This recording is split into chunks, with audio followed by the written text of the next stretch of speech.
On se retrouve pour une nouvelle vidéo, cette fois-ci sur les probabilités. Alors on va introduire cette notion, on va voir ce que ça signifie, une probabilité, et qu'est-ce que ça signifie bien évidemment de calculer une probabilité et comment on le fait, donc dans des cas élémentaires et assez simples, pour commencer. Et donc, pour entrer dans le sujet, avant de parler de probabilité, il va falloir parler de certains concepts qui vont nous permettre justement de mieux comprendre ce que l'on fait lorsque l'on parle de probabilité. Ce qu'il faut commencer par définir, c'est ce qu'on appelle une expérience aléatoire. Donc une expérience aléatoire, c'est assez simple en fait, c'est une expérience avec plusieurs issues possibles et dont on ne connaît pas le résultat a priori. Je veux lancer un dé, c'est une expérience, mais elle est aléatoire parce que je ne sais pas ce que je vais avoir comme résultat. Je pourrais en avoir plusieurs des résultats, mais je ne sais pas lequel je vais avoir. Et c'est ça qui fait que c'est aléatoire ici. Alors, quand je fais une expérience aléatoire, je peux avoir plusieurs issues possibles. Je peux avoir, par exemple, si je reprends l'exemple du lancer de dés, je peux avoir, par exemple, je peux tomber sur, par exemple, un nombre pair. Bon, combien de nombres pairs je peux avoir quand je lance un dé? J'ai 2, 4 et 6. Parce que quand on prend un dé à 6 faces, donc il n'y a que 6 faces, avec sur chacune des faces l'inscription ou l'indication d'une valeur, donc par exemple 1, 2, 3, etc. Bref. Et donc sur ce dé à 6 faces, je n'ai que 3 valeurs paires. Et donc quand je considère toutes les issues possibles pour avoir un chiffre pair, eh bien j'ai 3 issues. Et donc ce groupe d'issues là, ça va constituer un événement qui correspond à l'événement avoir une valeur paire, par exemple.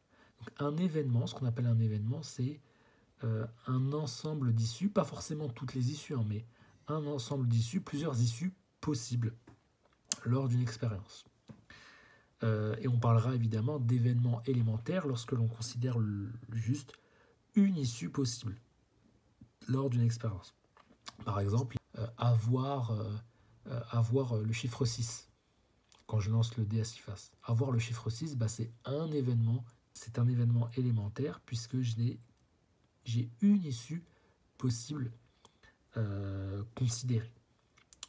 Donc, voilà, la notion d'événement, elle va être importante parce que nous, ce qui va nous intéresser justement, c'est les chances qu'un événement ait lieu. Mais on va en parler tout de suite.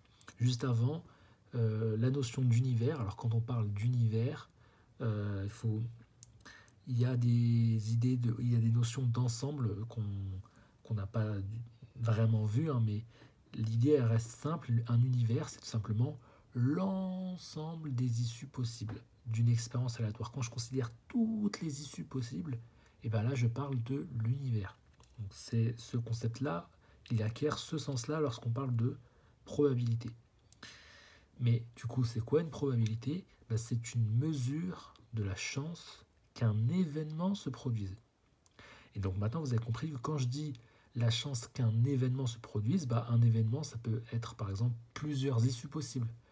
Comme j'ai dit par exemple, avoir un chiffre pair lorsque je lance un dé à 6 faces. Et donc, l'ensemble de ces issues-là correspondent à un événement. Et la probabilité, qu'est-ce qu'elle mesure? Elle mesure les chances que cet événement-là ait lieu, l'événement avoir un chiffre pair, par exemple. Donc un événement, c'est un groupe d'issues. Quand je parle que d'une seule issue, je considère un événement élémentaire.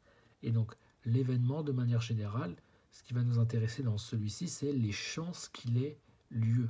Et nous, ce qu'on va mesurer, c'est la chance que cet événement se produise. Est-ce qu'il va se produire effectivement ou pas? C'est pas ça notre question. Nous, notre question, c'est quelles sont les chances que cet événement se produise. Et la mesure de cette chance qu'un événement se produise, c'est ce qu'on appelle littéralement une probabilité. La question reste de savoir comment on calcule cette probabilité, comment on mesure la chance qu'un événement se produise.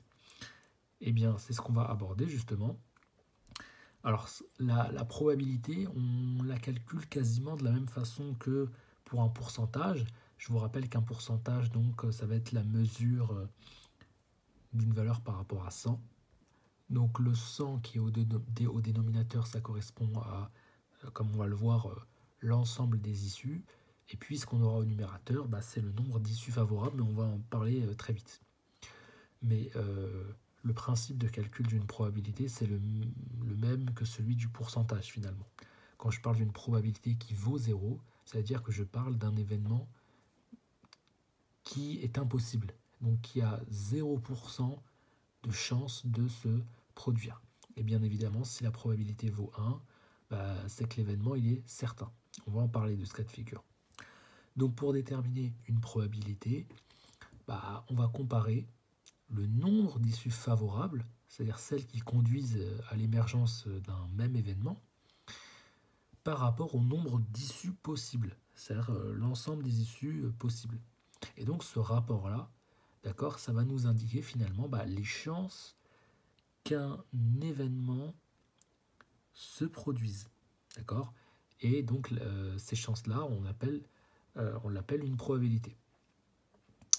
Et donc voilà donc une formule déjà qu'on peut utiliser pour déterminer une probabilité. Et, alors chose très intéressante, si je fais la somme des probabilités de chaque événement d'une expérience aléatoire, cette somme elle vaudra 1. C'est logique. Plus le nombre de possibilités est grand, plus la probabilité que ces possibilités issues émergent est grande. Ça, c'est logique. Par exemple, si je prends un dé à 6 faces et que je cherche la probabilité de tomber sur les 6 faces, c'est-à-dire la face 1 ou la face 2 ou la face 3, etc., jusqu'à la face 6, cette probabilité, elle est totale. Parce qu'on est sûr de tomber sur l'une des 6 faces. Si je me dis, quelles sont les chances que je tombe sur l'une des 6 faces, elle est de 100%, parce que je vais forcément tomber sur l'une des 6 faces. Et donc, j'ai l'événement tombé sur la face 1, tombé sur la face 2, j'ai l'événement aussi, bien sûr, j'ai l'événement tombé sur la face 2, j'ai l'événement tombé sur la face 3, etc., etc. Et la probabilité de chacun de ces événements va bien évidemment valoir 1, puisque la somme des probabilités de chacune de ces événements, ça correspond à quoi? Ça correspond à la probabilité que chacun de ces événements ait lieu.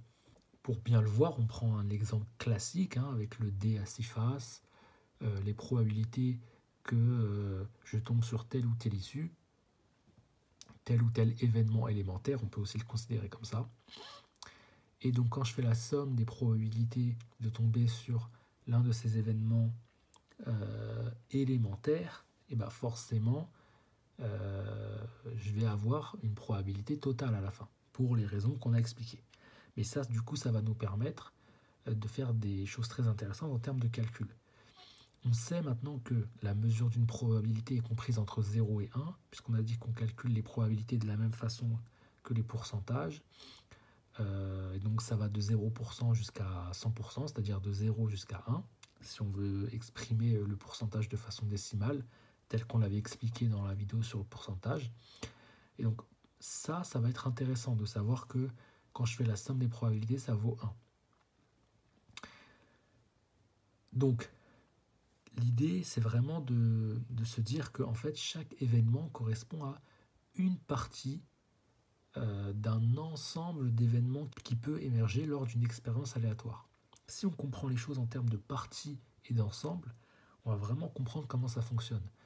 Et donc, si je considère par exemple un événement E, donc qui contient plusieurs issues possibles, on rappelle que l'événement correspond à un certain nombre d'issues possibles. Par exemple, l'événement, rappelez-vous toujours de cet exemple, l'événement tomber sur une face paire lorsque je jette un dé à 6 faces. Parce que là, on comprend vraiment que l'événement, c'est un ensemble d'issues qui font émerger un même événement. Donc l'événement avoir un chiffre pair. Donc l'issue, je rappelle, l'issue face à avoir la phase 2, avoir la phase 4, avoir la phase 6 sont des issues qui correspondent au même événement qui est celui d'avoir une face paire. Donc, si je considère un événement, donc avec toutes les issues qui sont rattachées à cet événement, l'événement contraire, ça correspond au fait d'avoir toutes les autres issues. Ouais, mais si je considère l'événement E et son événement contraire qu'on appelle E bar, c'est-à-dire que je considère les issues de E et tout le reste des issues, forcément la somme des probabilités de E et de E bar vaut 1. Puisque d'un côté j'ai un ensemble d'issues et de l'autre j'ai tout le reste des issues. Si je fais la somme des probabilités de chacun de ces événements, je vais considérer finalement l'ensemble des événements possibles. Et on sait que la probabilité, la somme de ce type de probabilité-là vaut 1. Puisque là, je fais la somme de toutes les, des probabilités de tous les événements possibles. Donc forcément, je trouve 1. Et ce qui est intéressant avec ça maintenant, c'est que si j'isole la probabilité d'avoir l'événement contraire, c'est-à-dire d'avoir toutes les autres issues possibles, je me retrouve finalement avec une formule qui nous permet de déterminer la probabilité d'un événement contraire. Et donc ça, c'est assez intéressant. Et en plus, ce qui est bien, c'est que si je calcule la probabilité d'avoir l'événement ici avec la formule qu'on avait vue avant, nombre d'issues favorables de E sur nombre d'issues en tout, et que le résultat de ça, je le soustrais à 1, je peux déterminer la probabilité d'avoir l'événement contraire. Et en plus, cette formule, elle est logique, puisque si à cette probabilité totale, j'enlève la probabilité d'avoir l'événement E, il me reste que la probabilité d'avoir l'autre événement possible, qui est l'événement contraire. Donc cette formule, elle est assez logique. Donc ça, ce qu'on a vu, ça nous permet d'avoir déjà quelques idées sur ce qu'est une probabilité et comment on mesure la probabilité qu'un événement ait lieu. Donc ça, c'est vraiment pour introduire le principe de probabilité, mais dans d'autres vidéos qu'on fera à ce sujet, on verra que on peut aller plus loin en considérant des types spécifiques d'événements, ou alors en considérant tout simplement des fonctions qui associent par exemple une issue à un gain, et du coup pouvoir modéliser de façon encore plus approfondie. Mais pour l'instant, on a vraiment posé les bases de ce qu'est une probabilité, qu'est-ce qu'on cherche à faire lorsqu'on mesure une probabilité, et c'est vraiment ça l'essentiel pour cette vidéo. Donc voilà.